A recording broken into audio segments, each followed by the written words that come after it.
Hey there, welcome back to my kitchen. If you're new, my name is Mel. I love to cook for me and my husband on this channel, and this week I have some kid-friendly meals to share with you. I do not have any kids of my own yet, but I know my 5 younger siblings would devour these meals. First up today, we're going to be making these popcorn chicken and potato bowls. The first thing I'm doing is just getting my potatoes ready. I'm going to peel and chop these into smaller cubes. This is about 2 pounds of russet potatoes, and I'm just going to let these boil on my stove. And while those are cooking, I'm going to go ahead and move over to my air fryer. I do have a bag of frozen popcorn chicken here. You can get the popcorn chicken that they sell in the deli too if you want, but these ones were a little cheaper. I'm just cooking about half the bag for us on 360 for about 7 minutes. When my potatoes were done, I went ahead and drained those and added them into my mixing bowl. The way I like to make mashed potatoes is by adding some unsalted butter, a big spoonful of sour cream, a little bit of half and half or milk, whatever I have on hand. You can even use heavy whipping cream. And then for the seasonings, I like to use lots of salt, pepper, parsley, and garlic powder.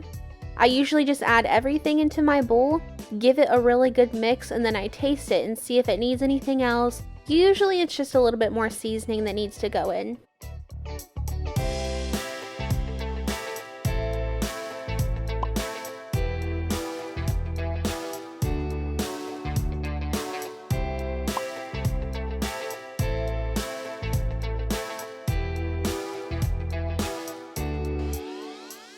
You will also need to warm up 1 jar of beef gravy as well as 1 can of corn. To build these bowls up, first in the bottom of your bowl, you'll need to add a big spoonful of mashed potatoes. Over top of the mashed potatoes, you're going to add your popcorn chicken. And for all of this stuff, it really doesn't matter how much of each you add. Whatever you want to add in your bowl, go for it.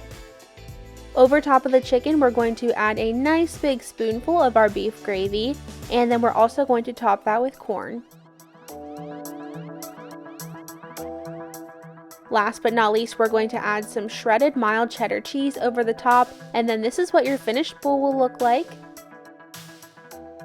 I think this is a super kid-friendly meal. I know my siblings would love this meal, and we used to have these for school lunches, and I'm pretty sure KFC sells something just like this. Up next, we are making a favorite chicken Parmesan sliders with a side salad. I'm getting started by preheating my oven to 375 degrees.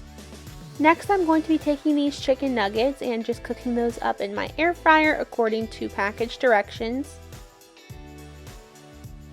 I did pull out my 9x13 casserole dish for this, just in case any sauce or cheese came off, it would just land right in the casserole dish.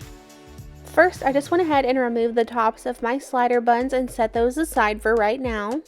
Onto each individual slider, I added 1 chicken nugget. If you want these to have more chicken than this, you can of course add more chicken nuggets. You'll just have to probably cut through them with a knife when you try to separate the sliders. But for me, 1 chicken nugget per slider is perfect. Next, you'll just add a big spoonful of spaghetti sauce over each one of your chicken nuggets.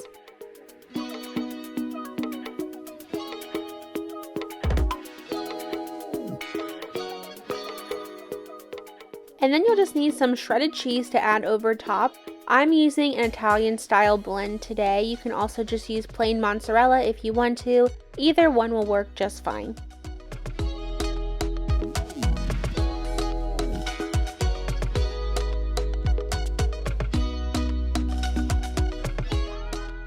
Now you'll go ahead and add the tops of your buns back on. If you want to, you can stick these in the oven for a few minutes without the top so the cheese can melt a little better.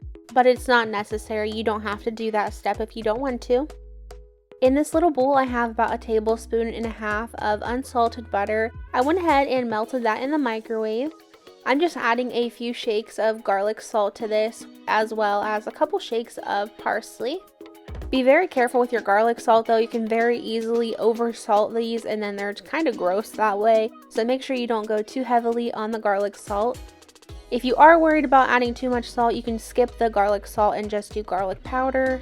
And I would definitely skip the salt if you're using salted butter. I was actually using unsalted. Once that's well combined, go ahead and just cover the tops of your slider buns.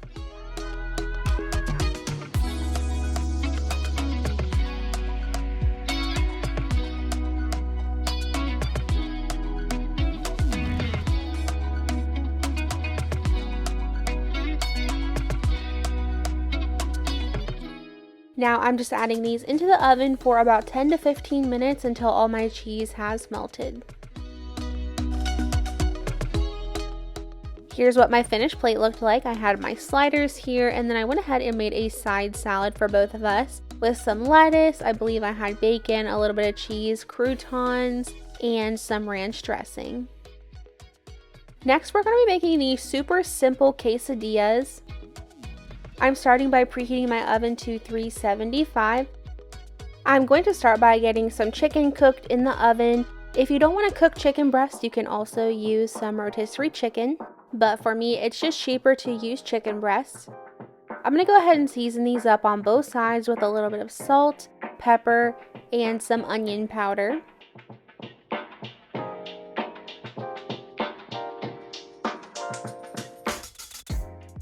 My chicken baked for about 20 minutes until it was all the way done. I did temp check it to make sure it was at least 165 degrees. Now I'm going to go ahead and just take 2 forks and shred up both of my chicken breasts.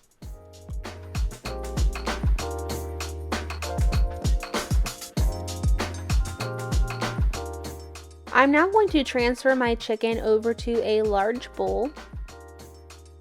Into your chicken, you're going to add 1 cup of salsa. In this video, I only added about a 1/4 cup because I didn't realize I was actually that low on salsa, but you will need about 1 cup. I like to use a spicier salsa just to give it extra flavor, but if you are making this for smaller kids, you should probably go with a more mild version. Next, I'm adding about 1.5 cups of shredded Colby Jack cheese, or you can use Fiesta Mexican style blend, whatever you have. And then I'm adding about 3 tablespoons of taco seasoning.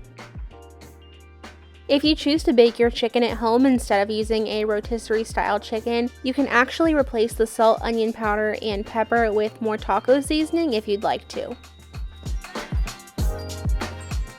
For these quesadillas, I'm going to be adding some refried beans to this. If you don't like refried beans, you could skip the beans or you could replace it with black beans. It's up to you.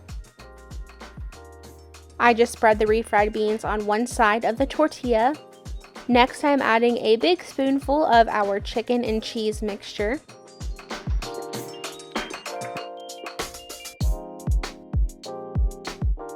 I just folded this up and transferred it straight over to my hot skillet. I did add a small amount of olive oil in there. If you're making several of these at one time, I would advise you to probably use a griddle. You could make several of these all at once. My original plan was to make these in street style tortillas so that they would be very small, and that is a great option if you have little kids. They can handle them a lot better, but unfortunately my store was out of those, so I had to just use regular sized tortillas. For these tortillas, you just need to cook them for about a minute or 2 on each side until they get some nice color. Here is what my finished plate looked like. I like these a lot because the inside of the quesadillas are very simple, but you can add any type of toppings you want. I really love to have some pico, sour cream, and I had some limes on the side there to squeeze over my quesadillas and my Mexican rice. I hope you enjoyed today's video. I know it wasn't anything super spectacular, but I hope these gave you some really great ideas if you have some little kids and you just need a meal that everybody will all enjoy. I hope to see you back here on Wednesday, and I hope you have a great rest of your weekend. Bye guys!